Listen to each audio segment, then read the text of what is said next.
एमपीएससीच्या औषध निरीक्षक पद भरतीचा पेपर फुटल्याची चर्चा आहे।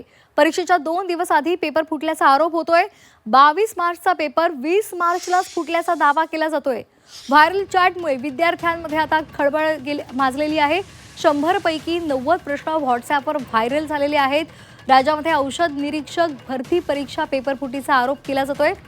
100 पैकी 90 प्रश्न हे व्हॉट्सॲपवर व्हायरल झाल्याचा विद्यार्थ्यांकडून दावा होतोय। त्यामुळे आता या संदर्भात पुन्हा एकदा वातावरण तापण्याची चिन्ह आहेत। महाराष्ट्रामध्ये अजून एक पेपर फुटीचं प्रकरण समोर आलंय।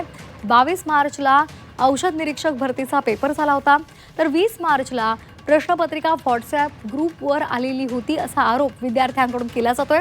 विद्यार्थ्यांकडून अनेक व्हॉट्सॲप ग्रुपवर या प्रश्नपत्रिका आलेल्या होत्या आणि त्या व्हायरल झाल्या होत्या असं सांगितलं जातंय।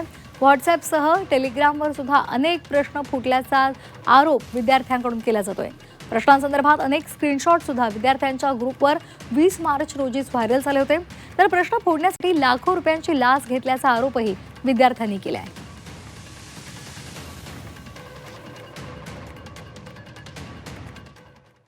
आमदार रोहित पवार यांनी महाराष्ट्रातील पेपर फुटी संदर्भात अनेक खळबळजनक दावे केलेत।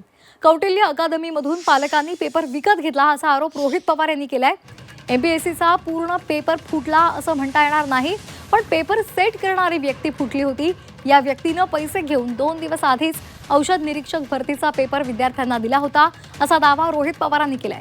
90% प्रश्न क्लासेसमध्ये आधीच दिले होते असंही रोहित पवारांनी म्हटलेलं आहे। पेपर फुटीचं वार्षिक कनेक्शन असल्याचा दावा करत एका प्रश्नपत्रिकेसाठी 12 लाख रुपये घेण्यात आले असंही रोहित पवारांनी म्हटलंय। मॅटचे सर्व पुरावे समोर आहेत। आता विखे पाटलांचा राजीनामा घ्या अशी मागणी रोहित पवार करत आहेत।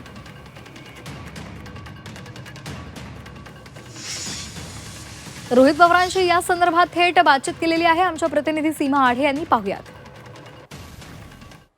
सध्या आपल्यासोबत रोहित पवार या विषयावर बोलण्यासाठी आहेत। पेपर फुटलाच नाही असं एमपीएससीचं म्हणणं आहे आणि तुम्ही अनेक प्रश्न यावरती उपस्थित केले होते, काय सांगाल? आता पेपर फुटलाच नाही ते कशावर बोलतायत की ज्या व्यक्तीने तक्रार केली होती त्याच मुलाली आता काहीतरी पत्र दिलेलं आहे की मी मजेत केलं होतं। आता पुरावे तर आलेले आहेत, तो मजेत असू नाही तर तो तुषार पाटील कोण आहे त्याचं काही घेणं देणं नाही आम्हाला।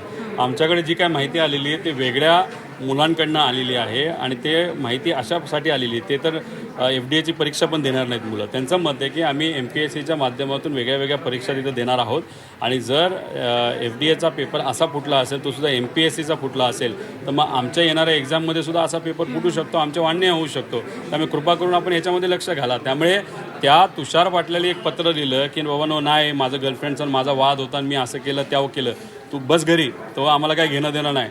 आता हे पुरावे आलेत, त्याला टेक्निकली उत्तर आम्हाला MPSCकडनं पाहिजे, मोघम चालणार नाही। ज्या तक्रारदाराने MPSCला मेल करून ही माहिती दिलेली आहे की बनाव रचलेला होता, या विरोधात देखील तुम्ही तक्रार करणार आहात का? कारण मोठा प्रश्न आहे, अनेक विद्यार्थ्यांचं भविष्य यावरती अवलंबून आहे। नाही, आम्ही युवांच्या विरोधात जात नाही, त्याला काय करायचं ते करेल, त्याच्या विरोधात आम्ही तरी जाणार नाही। पण आमच्याकडे जे पुरावे आलेत त्याला पुराव्यात सकट उत्तर फॉरेन्सिक ऑडिटपर्यंत, त्याच्यानंतर जे काही व्हॉट्सॲप चॅट होत्या त्याचे डम घेऊन त्याची माहिती घेऊन आम्हाला आमच्या प्रश्नाचं उत्तर योग्य पद्धतीनंच या आयोगाकडनं तिथं लागणार आहे। आम्ही मोघम उत्तरावर शांत बसणार नाही आणि जर याच्यावर काही त्यांच्याकडनं सकारात्मक झालं नाही तर मग 10 लाख लोक या रस्त्यावर सुद्धा येऊ शकतील। व्हिडिओ जर्नलिस्ट प्रकाश सह सीमा आढे, झी 24 तास, मुंबई।